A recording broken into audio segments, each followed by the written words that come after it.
Welcome, dear traders. You're watching a recap of the Asian session on June 7th.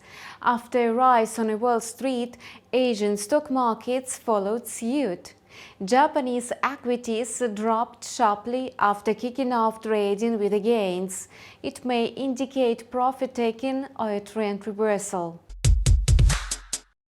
The main highlights of the Asian session were Australia's GDP data and China's trade balance, and the likelihood of a forex intervention by the Bank of Japan. The recent rally of the US dollar has subdued due to the expectations of a personal monetary tightening. Moreover, the majority of investors have priced in such a scenario. If yesterday about 75% of speculators believed in such an outcome, today almost 82% of traders are betting on a pause. The US dollar has been in a consolidation phase since the start of the week. Bulls are trying to really hard to hold the price above 104 points despite the lack of drivers, and they managed to defend this level in the Asian session. And the US dollar index recovered to 104.20 versus its main rivals.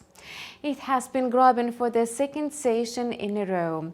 On Wednesday morning, the greenback was moving in the upward range of 104 and 104.30.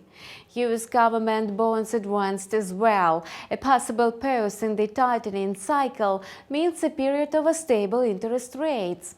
At the same time, Treasury note yields halted their decline as the debt ceiling deal pushed the US government to issue more bonds.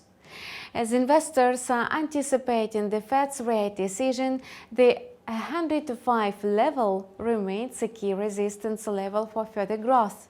The support level is located at a monthly low of 103.30. Expectations of a pause and the lack of a crucial macro stats from the United States had a positive effect on the yen. It also climbed to meet the Bank of Japan governor's hawkish comments and the weakness of the greenback. The dollar-yen pair started the Asian session with a drop in the price corridor of 139.10 and 139.70. Its monthly support level of 139.70 turned into resistance. At the end of the Asian session, the bears pushed the pair to 139.40. Kazuo Ueda stressed once again that the regulator would stick to its ultra-loose stance until the inflation reaches the target level. At the same time, some of his comments were deemed hawkish by investors. When achievement of our price target is foreseen, we will debate specifics of an exit policy at our policy meeting, Ueda said. And he also pointed out that the regulator would take into account the economic and inflation news before making any decisions.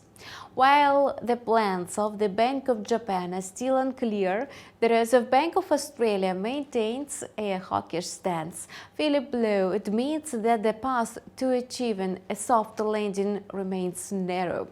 At a press conference on a Wednesday, he warned that there are significant risks to the economy and there are signs of an economic slowdown. Due to stubbornly high inflation and aggressive tightening, the Australian economy has contracted markedly and expanded by only 0.2% in the first quarter of 2023. Speculators also anticipated fresh macro stats from China with bated breath. China's trade surplus totaled $65.8 billion. Imports climbed by 2.3%. However, the figure remains in the negative area at the level of minus 4.5%. Due to a decline in Australia's GDP and relatively positive news from China, the Australian dollar was very volatile. In the morning, it managed to reach the 3-week high of 0.6690. However, following the release of China's economic reports and the fall of the yuan, the Aussie lost its bullish momentum and tested the intraday low of 0.6666. At the end of the Asian session, the Aussie recovered to 0.6688.